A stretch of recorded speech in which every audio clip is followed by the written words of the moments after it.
All right, so speaking of dog aggression, dog aggression is generally either a perception of something going wrong or something going wrong. A dog challenging another dog or a dog thinking another dog's going to challenge. So you're talking about dog aggression on dogs, dog-to-dog aggression, right? Basically, dog-to-dog aggression happens when the dogs are not socialized well at a younger age, or they've had a really bad experience at some point. They got eaten, they got bitten on a leash when they were younger.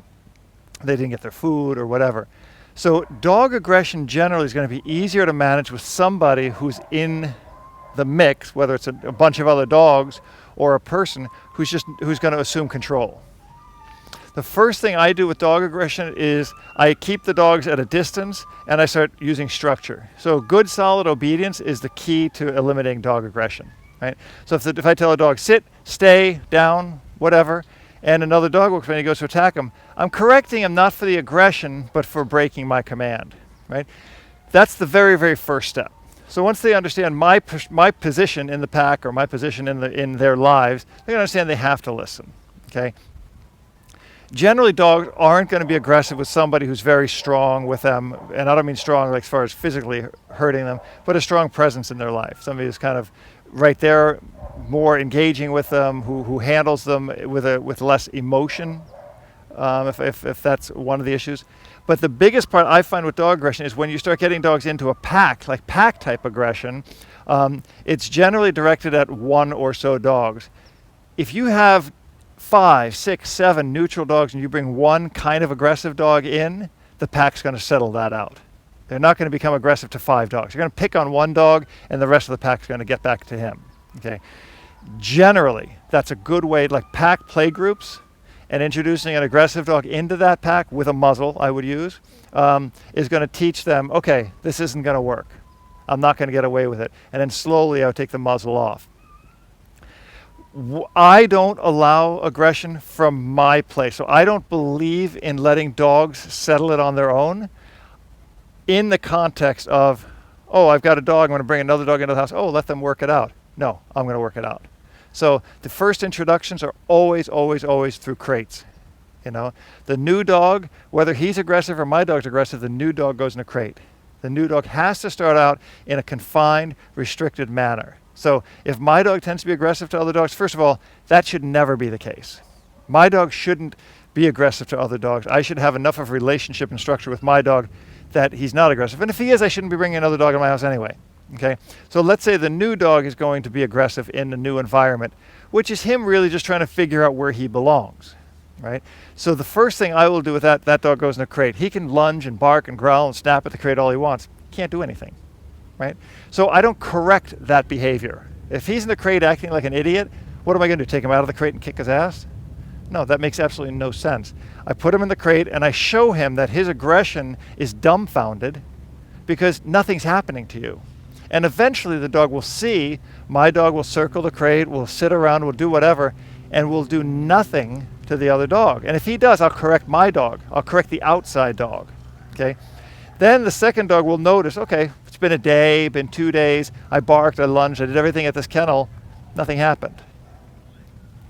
Then the next thing I'll do is I'll take that dog out on a leash, on a line with a choke chain, and bring him out, do some basics with him. He should focus on me, engage to me, take treats from me, listen to me, do whatever with me. Then the other dog can start coming around. He can sit, and this is all structured. It's a triangle now, right? So there's me, the head of the triangle, or the head of the pyramid, and the two bottoms, the two bases. And they are always focused to me. So now you have to get rid of this idea of this emotional jealousy. So if the dog is saying, okay, well, that's my master, that's my friend, that's my dad, that doesn't happen. You know, I can have my dog and I can play with 6 other dogs, and if I push my dog and go, hey, go over there, he's going to go, okay, cool, I'll wait, because I'm always going to get affection, right? Easy. Then slowly I'll do things like giving a treat, giving a treat, giving a treat, giving a treat. Play a game with one, let that one be done. Play a game with this one. So let them start to see that it's going to all be balanced through me. Then they can start playing together. And I've done this with numerous dogs. You know, I had one dog I rescued that would try to kill my personal dog. Within 7 days, they were chewing bully sticks together and, you know, whatever. It's not hard to fix aggression if you're very neutral and very absolute. I do not tolerate aggression. I don't separate dogs for aggression. It's another big mistake people make in aggression. They say, these two dogs don't get along. You go over there, you go over there. And it usually happens right at the wrong time, which means this dog attacks this dog, and then I take no, and I put him away. So the last thing the aggressive dog remembers is, I was kicking his ass when he took me away. And that's where they pick it up the next time. And the dog that was getting beat up remembers, oh my God, I was getting my ass kicked, and here comes that dog again. I got to kick his ass. This behavior has to be settled before those dogs don't see each other. That means if I'm fighting you and I get taken away, next time I see you, I'm like, oh, you're the guy whose ass I was kicking. Instead, I correct that behavior. No, this is not acceptable. No, it's not acceptable. You'll probably clearly have one dog being aggressive. If they're both aggressive, you've done something wrong. Those are not the two dogs to introduce. If the one dog is showing aggression, you take the dog back, correct him. Sit, no. Let him go again. The next time he does it, the correction is stronger. Until he understands that that behavior will get him killed. And I'm not saying I'm going to kill him, but I'm saying somebody in the shelter is going to kill him. And before I bring my dog to a shelter and have some stranger kill my dog, I'll kill my dog. I'll take it to a vet, hold him in my arms, and put a needle in him and kill him. But I will never do that, because I won't stop when the treats don't work. So this is where positive only fails. This is where positive only fails the dogs, because they say, introduce the dogs at a 40-foot distance, then take it down to 30, then take it down to 20, then redirect your dog with treats. If a dog has a drive for aggression, that drive is stronger than his desire for food, toys, affection, or anything. That has to be met with an equal consequence. And I've dealt with dogs who are human aggressive. If they're human aggressive, that behavior needs to be dealt with an equal consequence. And by the same token, once it's dealt with that consequence, there needs to be a reward and an understanding of that is the behavior I'm looking for, even if it's only a glimpse of it. If only for a minute that dog goes, I go, good, that's what I'm looking for. I'm going to praise you, give you treats or whatever, and then we're going to do it again. And some people call it flooding. Some people call it, overloading the dogs. Doesn't matter. You need to get the dog to understand. I'm not correcting a dog or hurting a dog for not sitting properly. I'm correcting a dog or using physical punishment. There is a degree of physical pain in this, because he will kill that other dog. He will maim that other dog. He will kill a child if a child gets between them. He will disfigure a person if the person is trying to get them two apart. And then he will be killed. Inevitably, aggression will cost a dog his life. And if you in your mind believe that that's acceptable, then you're just not playing in the same league I'm playing in. Because I believe that I'll kill that dog if nothing works. And when nothing works, I'll take him down. I don't want to put that dog in a shelter and clog up a system for a good dog who could have got out of here. So my dog's got to sit here for 7 days. So if your dog is that aggressive and you've gone through all the techniques that you need to do, and you've consulted a behaviorist who's going to use a balanced approach, he's going to correct the dog for doing the wrong thing, and he's going to praise the dog and reward the dog for doing the right thing. If you've done all that and the dog is still aggressive, that dog might need to die. Because nobody wants an aggressive dog. For some reason, it's not the top of the list. Oh, I'm looking for a really aggressive dog, especially if the dog aggressive, because I got 6 dogs I want to introduce them to. It doesn't happen. Aggressive dogs have a very low likelihood of making it out of a shelter, and human aggressive dogs have a less likelihood of making it out of the shelter. So they need to understand, and if they can learn it through treats, perfect. If they can learn it through positive only, perfect. Because those are the first things I do. The first thing I do is I've got my treat pouch. I've yelled at every one of you guys here because you didn't have a treat pouch. First thing I do is I say, no, here's a treat. Yes, no, yes, no, yes. I'm rewarding you for doing the right thing. I'm only discouraging you from doing the wrong thing. I'm not doing anything yet. But if you don't listen to that treat, now I'm going to give it a tug on a leash. Then I'm going to escalate it to a yank on the leash. Then I'm going to escalate it to taking away a little bit of air. Until I can get across to you, that's not acceptable. And I have a library of things I can do to you. Good, bad, or indifferent, I know a lot of techniques to get you to stop doing what you're doing. I'll start at the softest one, and I'll go all the way to the hardest one. And when we get to that last one, I might tell the shelter director, you got to kill this guy. And there's been a couple, I said, just take him in the back and kill him because they can't get out. They're going to hurt a person or they're going to hurt another dog. And I'm not going to lie about it. But it's the smallest percentage. It's a higher percentage when we talk to positive-only people who will not give a dog a correction and then will say, the dog needs to be on Prozac. The dog has a brain tumor possibly. I talked to somebody on the phone today. They said that they thought the dog had had some kind of a screw loose or something, or behavioral, there was something technical.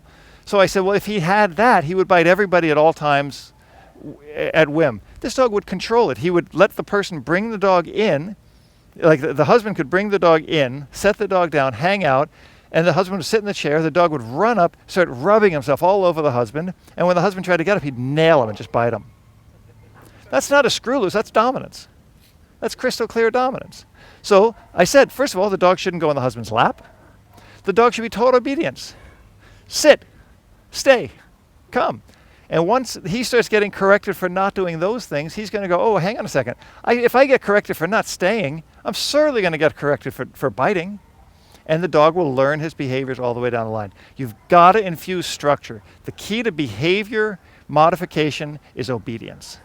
If the dog listens to you, if I tell my dog lay down and 6 dogs run around, he knows he's supposed to lay down. I didn't say don't chase the dogs. Don't teach a dog a negative. I mean, with the exception of blocking and saying no, I don't tell a dog, don't bite the other dog. I tell the dog, sit. And if he gets up off that sit, then I correct him. No, I said sit, because he's disobeying a command and taking it to aggression. Simple. Obedience, obedience, obedience. Yep. Doing that obedience, you train the dog in obedience.